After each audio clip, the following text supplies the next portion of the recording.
السلام عليكم ورحمة الله تعالى وبركاته. سود هذا دمان أصحابته سيدو دنتين كسود هذا كنا كيجا مقعي وعباس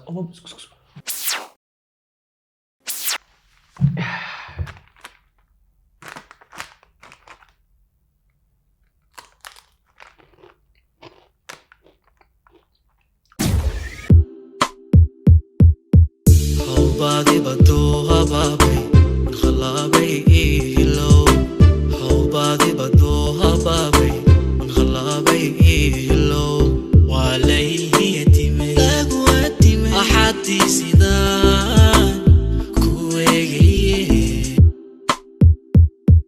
السلام عليكم ورحمة الله تعالى وبركاته. سود هذا دمان أصحابته سيدو دنتين كسود هذا كنا كيجا مقعي وعباس كنا كداون سنة وعباس golden videogayna maanta wuxuu ku saabsan yahay program ama show aad iga yaabiyay ana rajayn doono idinkana inuu idiga yaabin doono. showgan magaciisa waxaa la dhahaa The Moment of Truth. Have you ever thought that your boyfriend Jeff might be gay?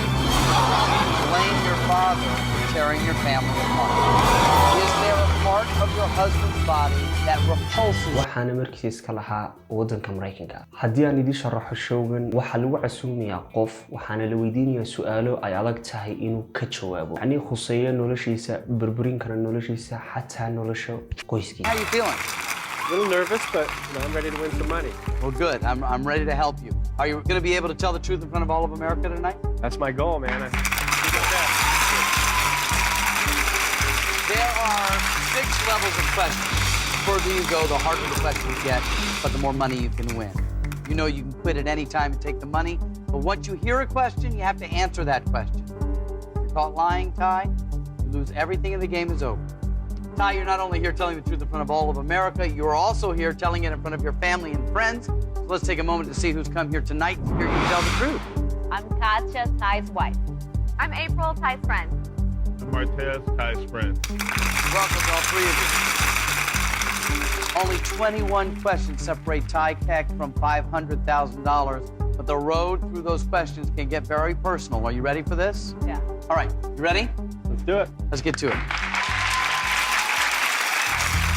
Okay, sir. Level 1 has 6 questions. Answer all 6 truthfully, you win $10,000. Just want to remind you, if you are ever concerned about the answers you gave on your polygraph exam, you can change them tonight. Before we get started, we're going to learn a little bit about my good friend Ty. You're a personal trainer? Yes. Take your job pretty seriously?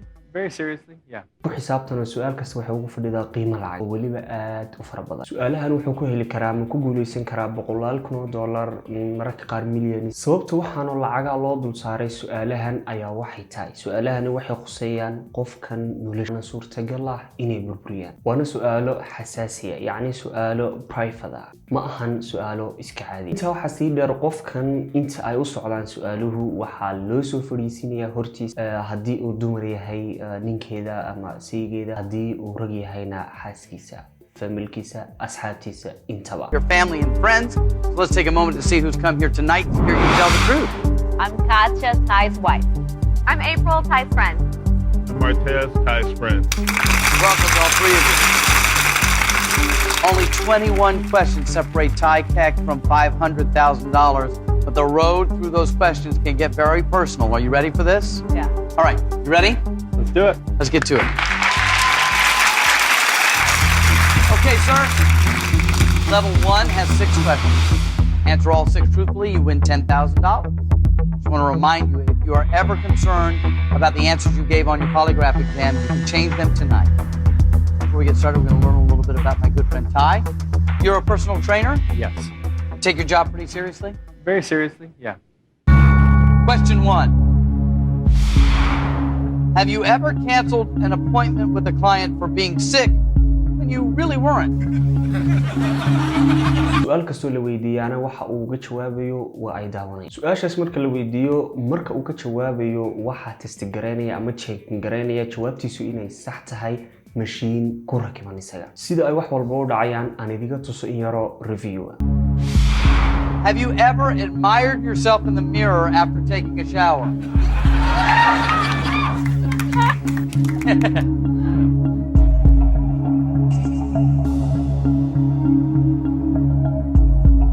Yeah. That answer is soo dhawow mar labaad.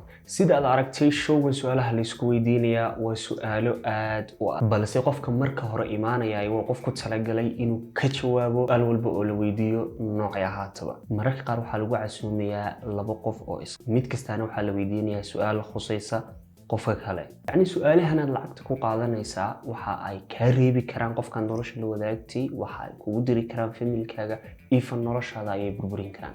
asalkiisii showgan waxa la aasaasay 2008 balse nasiib darro waa la xiray. sababta loo xirayna waxay ahayd qof haweenaya waxa laga ogaaday inay lacag ku siisay nin dilaya ninkeeda, yani seegeeda. showgani waxa uu geystay riskiyo ama khataro aad u fara badan, waxa ku kala tagay millions qof oo nolosha wadaagay, waxa ku kala tagay dad badan oo family ah. balse qofka showgan imaanaya marka hore ee la casuumayay waxa uu ka imaanaya wax walba oo muhiim u ah, yani waxbaba kuma xisaabtamayo. Question 3. Have you hit someone else's car and not left a note?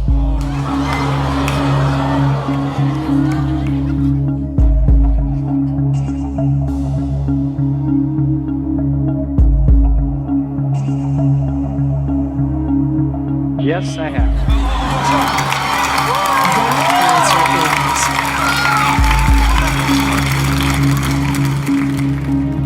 True. And